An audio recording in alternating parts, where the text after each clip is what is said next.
Just moments ago, we saw Blackman's wife and family leaving this home, and they couldn't say much, but they were adamant that police were not telling the truth about what exactly happened here. Students have been working very hard since September, trying to come up with the design concept for this vehicle, and hopefully it'll all be done in about a month or so, because that's when the competition is, and this is what this car will look like once everything is said and done. As for the male friend who claims to have taken Loree to the mall, he has never been named as suspect in this case. The front doors, they're locked. You can't get in, so you have to ring this buzzer. Once you press the buzzer, somebody in the front office will ask for your name and your business at the school. It seems silly. But let's give credit to 17 Magazine at the same time, because at least they're doing something. Because a lot of magazines out there still, you know, like GQ, Photoshop pictures like this, changing the way people look. The Rochester Police Department tells us they were called to the corner of Judson and Morgan Street in the city, where they were told that 2 men had been shot, but when they got there, they didn't find any victims. This isn't the first time the cemetery has been vandalized. The supervisor tells me it's been hit several times before. The problem is it gets very dark here at night. There are no lights, and it sits along a secluded road. 22-year-old Nick Optis of Mendon was driving along Route 64 Monday morning when he noticed a bank bag in the middle of the road. He thought it was kind of odd, so he turned around, went back, picked up the bag, opened it, and saw $8,000 inside. The driver of the car, Meghan Merkel, was charged with drunk driving, and she spoke exclusively with our own Angela Hong tonight about what happened. Compelling words as she described it tonight for us, Angela. Yeah, Don, according to the sheriff's office, Mark Serbo and Meghan Merkel should not have been driving Sunday morning. That's because neither of them have driver's licenses. And as you said, we did speak to Meghan Merkel tonight, and she does admit that she was drinking before, but claims that at the time of the accident, she wasn't drunk. We spoke to Merkel on the condition that we did not show her face.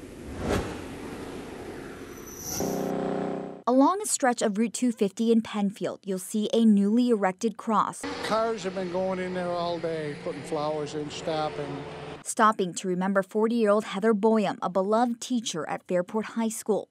Police say on Sunday morning, Boyum was riding her bike here when she was hit by a motorcycle driven by 22-year-old Mark Serbo, throwing her onto the pavement. That's when a car driven by 23-year-old Meghan Merkel ran Boyum over. Mark was getting ready to pass me, obviously, and he hit the lady, which was, they were in the corner of my car, so there was nothing I can do. It was too quick for me to be able to turn or anything. Merkel confirms police reports that Serbo was speeding and popping wheelies. Do you feel like what he did was reckless? Yes, I do. It was. It's stupid because he's, like me, I shouldn't have been driving either, but he just got out of prison 2 weeks ago. Serbo served under 9 months for DWI convictions from 2011. Merkel claims she drank less than 1 can of beer a few hours before the accident. She says Serbo also had been drinking. So far, he has not been charged with DWI.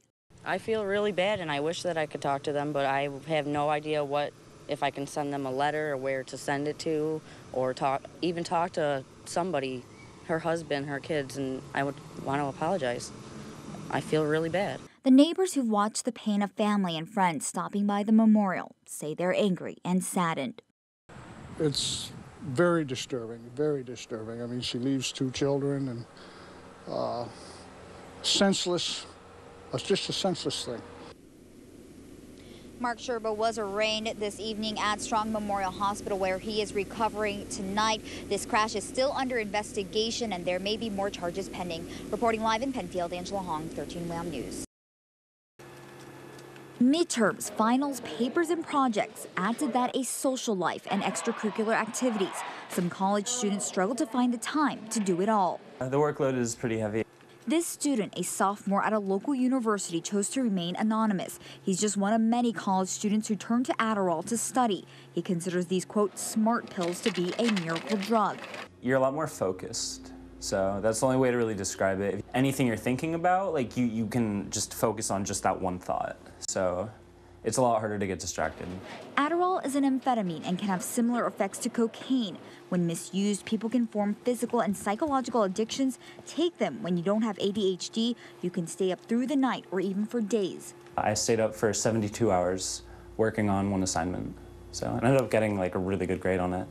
A new study in the Addiction Journal estimates 1 in 4 college students have abused ADHD drugs. I would say if it's not an epidemic yet, it's on its way to being that. Sarah Ormsby, an addiction therapist with Unity Hospital, says accessibility is a part of the problem. They get them from friends who are prescribed Adderall and just aren't using them as prescribed, and then we'll have extra to give to these other people. According to IMS Health, prescriptions for Adderall have increased 68% between 2007 and 2010. How easy is it to get Adderall? Really, really easy. It's everywhere. If you asked 5 people, chances are one of them would know someone. And if you asked 10 people, chances are he could just give you some because he had a prescription. On the street, each pill can cost $5 up to $30. Sometimes the cost goes up around finals time. For Dr. Ralph Manchester, so do the number of students walking through his door. Every year in December and May around finals, we see a handful of students coming in with rapid heartbeat, feeling lightheaded, generally feeling not well because they've taken too much of this kind of medication. He believes students underestimate the dangers of prescription pills. And I think in general there's some misunderstanding that if it's a prescription drug, it can't be as dangerous as an illegal drug. Studies show long-term Adderall abuse can lead to stroke, heart attacks, depression, and even psychosis. But in the short term, for this student, grades are all that matter. With Adderall, he says his C's and B's become A's. And the difference between an A and a B can be huge. He knows the dangers, but he thinks the outcome is too good to stop. If you can just go to one of your friends and take a pill and improve your grades, why not?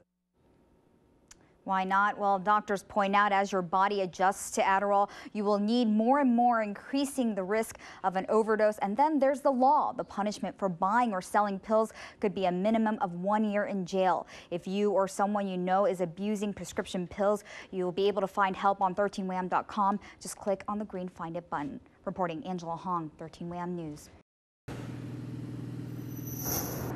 It's the first of many goodbyes to come. On Christmas Day, Monroe County firefighters gathered to salute 19-year-old Tomas Kachuka as his body was escorted to a funeral home. His last actions were leaving this fire station. This was his home.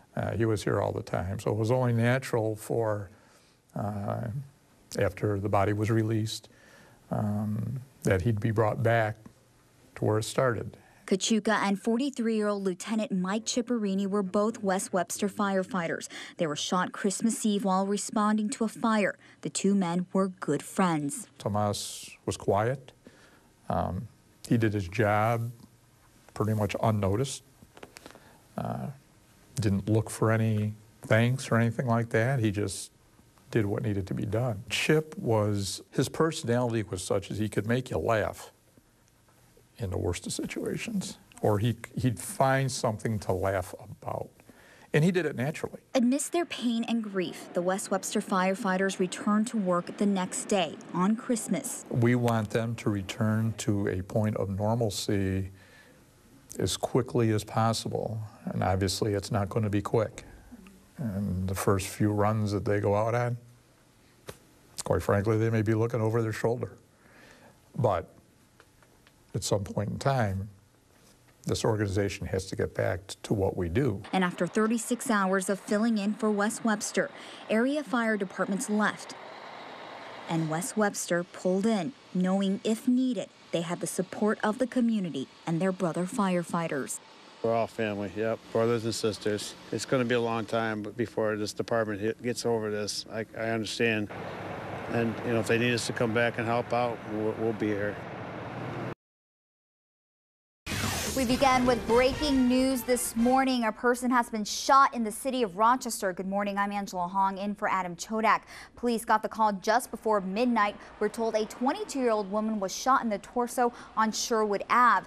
If it was any other day and you threw something at a police officer, you would probably get arrested. But today, students at RIT were given a get-out-of-jail-free card, so to speak. It looks more like the end of October or early November as opposed to where we are right now. Yeah, I mean, I've already had to bring out my space heater, and I did not think I'd be doing that this early. Yeah, the furnace is clicking on and off already. It's a bird, it's a plane, no, it's Rochester's own Comic-Con. If you saw some stormtroopers, Klingons, or other sci-fi characters skittering around town today, that's probably because of RockCon. State is investing big development bucks into housing. Economic Development Awards will fund nearly 24 housing-related projects throughout the Finger Lakes regions. How do you eat well this time of year without putting on those extra pounds? Joining us now is Katie Torres, a Weight Watchers leader, with some ways to make some of those favorite holiday treats kind of slimmer, right? Slim us down a little bit.